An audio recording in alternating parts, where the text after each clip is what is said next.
Hi everyone, it's Kathy for Not Too Shabby, and I'm excited to share this card today. I'll be using the Hot Cocoa Sequin Mix from Cat Scrappiness, the Happy Fall stamp set from Not Too Shabby, and the Paradise Found ink pads from Catherine Pooler. All of these items are available over in the Not Too Shabby shop. So let's jump in and get started. I started out by stamping the acorn and the leaf from the Happy Fall stamp set onto Neenah Classic Crest cardstock using VersaFine Clair Pinecone ink. And after I had the images stamped, I did run them through my brother's scan and cut and had the machine cut them out for me. And I did have it cut right up to the stamped line so it didn't have the white border. And to make the coloring really easy, I didn't do any coloring at all. I just used the ink pads from the Paradise Found collection and a mini makeup blending brush. On the leaves, I started out with peppermint scrub, and I concentrated that mostly at the bottom center of the leaves. And then I came in with mandarin spice and went up a little bit further, but I wanted to leave the very tips of the leaves white so I could add some yellow ink to that. When I came in with the mandarin spice, I didn't blend directly over the peppermint scrub. I started above the peppermint scrub and then I brought the mandarin spice down into the peppermint scrub. For the very edges of the leaves, I used Sauna, which is quite possibly the most beautiful yellow ink that I have ever seen. It's a really warm golden yellow, but it's not a mustard yellow.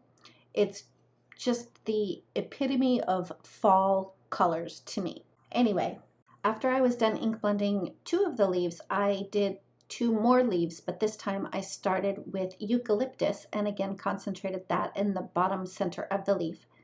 Then I moved on to the green tea ink and again left the white space around the outer edges and at the tips of the leaves. And then I finished up those leaves with the Sauna ink as well. For the acorns, I used My Favorite Things craft ink on the bottom of the acorn, and then for the tops of the acorns, I used My Favorite Things milk chocolate ink. I wanted to have a wreath on the front of the card, but I didn't want it to be a full wreath. I kind of wanted it to be kind of one of those like grapevine wreaths with some fun stuff towards the bottom of the wreath. So to create that, I die cut a circle frame using two dies from my Hero Arts Infinity die set. Then I used some light brown twine that I had in my stash. I wrapped it around my hand 4 times, and then I kind of shaped it so it would be about the same size as my circle frame. I added some dots of Nuvo Deluxe adhesive to that circle frame and kind of played with the twine so that I could get it kind of bunched close together, and then I just adhered it to the circle frame, and I do wiggle and jiggle quite a bit. I did make sure only to put glue at the top of the circle frame first and get the twine where I wanted it to be. The one thing I did pay attention to was where the tails were, or the ends of the twine. I made sure that those were towards the bottom so I could tuck them in and hide them if I needed to. After I had the twine adhered down to the top of the circle frame, I added more glue dots at the bottom of the circle frame and just kept pressing it into place. And I do fiddle and fuss with it quite a bit, and I'll add an extra drop of glue here and there just to make sure that the twine is really sticking together as well as sticking to the frame. I didn't worry too much about the twine being lined up on the bottom of the circle frame perfectly because I knew that that's where I was going to be placing the acorns and the leaves. After I had the twine adhered to the circle frame, I did let the glue set for a few minutes before I started to add the leaves and the acorns. And when I did add the leaves and the acorns, I added the glue dots directly on top of the twine to make sure that the leaf and or acorn would be adhered directly to that twine. I didn't want to have glue on the leaves where I didn't necessarily need glue. I hope that makes sense. So I did the first 2 leaves and then one of the acorns. And before I adhered the other acorn and the other 2 leaves, I did place them on the wreath to make sure that I got the spacing right. Then I added the glue to the twine and did the top leaf first. Then I was able to add the other leaf and then the final acorn. I did set the wreath off to the side so the glue could have some time to settle in, and I had die cut a piece of patterned cardstock for my stash using a Wonky stitched rectangle die from Whimsy stamps. I placed that in my MISTI. I put the wreath on the front as a guide so I would know where to stamp my sentiment.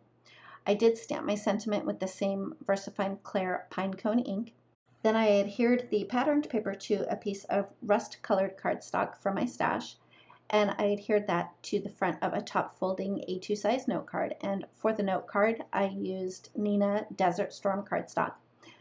And also, I meant to mention that the circle frame is also die cut from the Neenah Desert Storm cardstock. I wanted it to be a close match to the twine that I used, just in case it was sticking out, it wouldn't be as noticeable. I did put a whole bunch of foam tape all over the back side of that wreath, and I did cut some pretty skinny strips to go on the back of that circle frame just so the whole wreath would be level when I adhered it to the front of the card. Once I had the wreath in place, I grabbed the sequins from the hot cocoa mix by Scrappiness and just did a couple dots of glue and added some of the sequins. After I had the sequins glued down, I added a little bit of sparkle with my Wink of Stella glitter pen just to the tops of the acorns. And that finishes up my card for today. Thank you so much for joining me. If you liked this video, please give it a thumbs up. If you've not yet subscribed, I'd love it if you would. And don't forget to ring the bell so you're notified every time a new video is posted. Thanks again, and we'll see you next time.